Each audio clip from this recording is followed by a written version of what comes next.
Ellarigu Namaskara. I'm glad that you came back to watch the second part of this video. Without wasting any more time, let's have a look at the remaining strategies and methods. So far we have understood how to start the reading test, how to skim the text or passage, how to read the instructions and questions carefully, identifying the different types of questions, and also to find the keywords. So once you have the keyword, you will then use the next reading technique of scanning, which is to read rapidly in order to find specific facts, which in our case are the keywords. If there's one technique that you really need to master to get a high score and also complete your test within the set time limit of 60 minutes, then it definitely is scanning. So what we will do is quickly glance through the text to locate the keyword, which would be Bangalore. Now sometimes what happens is Bangalore could be repeated a couple of times in the passage. So what you will have to do is underline or highlight Bangalore in the text, and now is when you will actually read the sentences. You will have to read the sentence containing the keyword and also sometimes the sentences which come before and after the keyword containing sentence. This time around, when you read the sentences, make sure that you spend some time to understand whether the sentence which you located using the keyword has the information that you require to answer the question or not. For example, the sentence containing your keyword could be like, Bangalore is known as the Garden City of India. Although the keyword Bangalore is present in this sentence, it does not give any information about the state in which Bangalore is located. So what you do in this case is read the sentences before and after this sentence.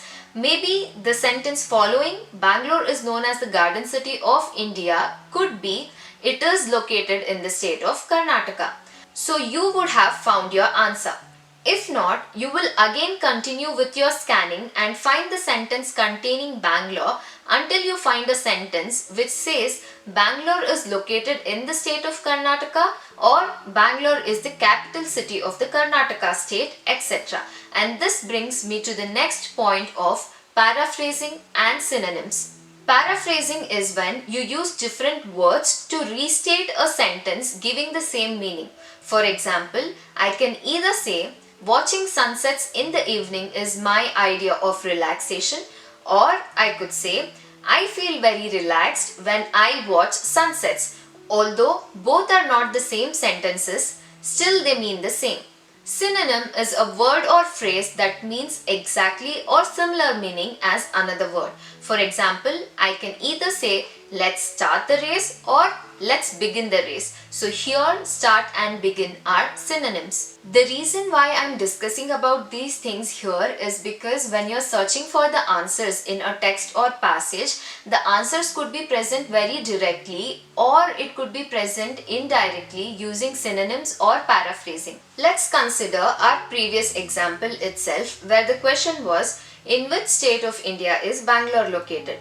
When you scan the passage, you might find this sentence, Bangalore is known as the Garden City of India. It is located in the state of Karnataka. So you see, it's a very direct answer wherein the keyword sentence and the sentence after that contain most of the words in your question, like state, Bangalore and located. But this will not be the case always. The sentence and passage could be, Bangalore, officially called Bengaluru, is popularly known as the Silicon Valley of India and is the capital of Karnataka.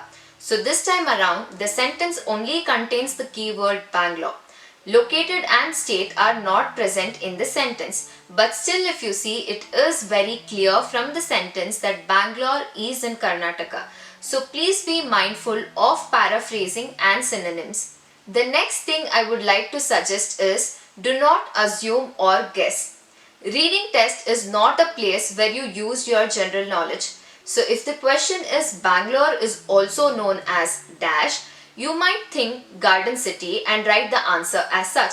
Now of course you're not wrong, but what if in the text they have not mentioned anything about Garden City and instead describe Bangalore as the Silicon Valley? So in this case, the correct answer would be Silicon Valley. So do not assume or guess anything. The only exception for this being when you are unable to find the answer no matter how hard you try.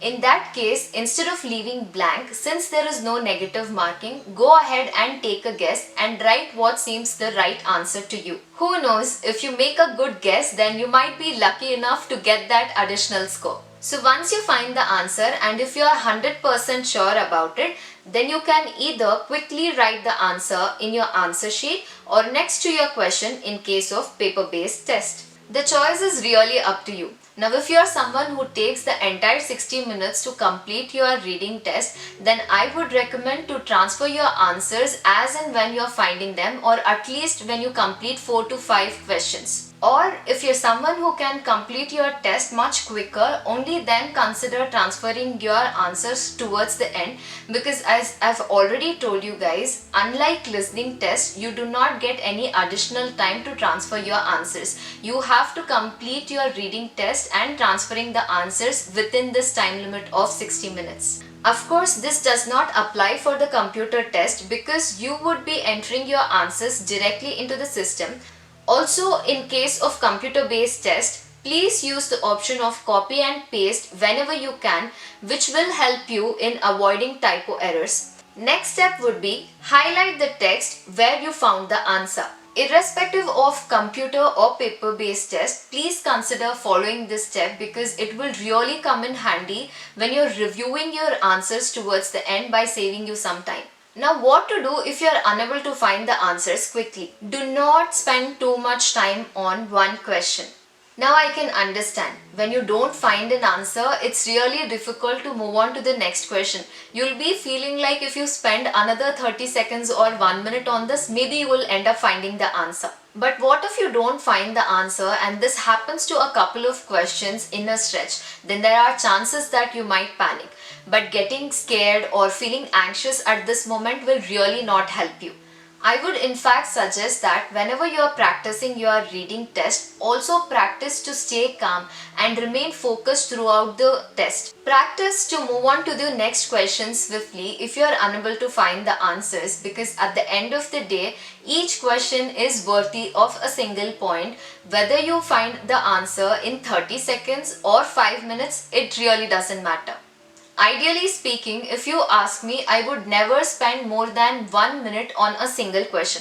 So what if you don't find the answer for your question? So if you couldn't find the answer in that 1 minute, then highlight or flag that question and move on. This step is particularly easy in case of computer-based test, wherein you can come back to the flagged questions after you have completed all the sections of the reading test. In case of paper-based test, you will have to make some special and evident markings like a star mark so that you can come back to review these questions and find the answers. Since you need to remember and do this, make sure to give this some importance so that you don't miss out any of the questions. If you can follow and practice these methods, then I can guarantee you will be able to complete all the 3 sections within 30 to 40 minutes time, except for the flagged questions if you have any. I would say with each reading test, along with improving your test score, also have a check at your timing and try to better it every time so that you will get to spend the next 20 to 30 minutes to find answers for the flagged questions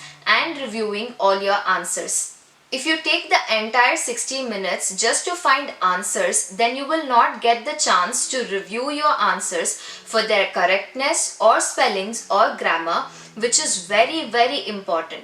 Even if your answer is correct but you use singular form instead of plural, or forget to add articles like an or the in your answer, or if there's an unintentional spelling mistake or typo error, you will end up losing your marks in spite of all the efforts you put in to find the answer. There's one final and most crucial step which I really want to stress upon here, which most of us tend to ignore while doing our practice test. If you follow this step, then there's no need for you to do 100 practice tests to improve your score. And that step is analyze your mistakes. Whenever I did a practice test, I would always take some time out to analyze where I was going wrong, and it's really important to do this. I would never be lenient with myself while correcting my answers. Instead, I would try to find out what are the mistakes that I'm doing and why am I doing these mistakes. Is it a spelling error, or is it my vocabulary, or am I doing any grammatical mistakes, Or am I unable to figure out synonyms and paraphrasing? Or am I going wrong with any specific kind of question like true, false, not given, things like that. I would then figure out how to fix my mistakes so that I wouldn't do them again. Only after this would I start with the next practice test, because at the end of the day, if I am not ready to acknowledge and work on my mistakes, then I would always be at the risk of losing marks. So I would say that just doing one practice test every day and then analyzing your mistakes is much more effective and beneficial than doing 100 practice tests to increase your score. So these are the methods and strategies that I used with my IELTS reading test preparation. I have made them into pointers here, so maybe pause this video and take a quick screenshot so that it would be easier for you to follow the steps when you're doing your practice. Believe it or not, by following these steps, I was able to answer around 35 questions within the first 30 minutes of the exam. I used the next 10 minutes finding answers for the remaining 5 tricky questions and also cross-checked all my answers. I transferred all my answers from the question sheet to the answer sheet in the next 10 minutes, and I still had 10 minutes left to do a second round of review.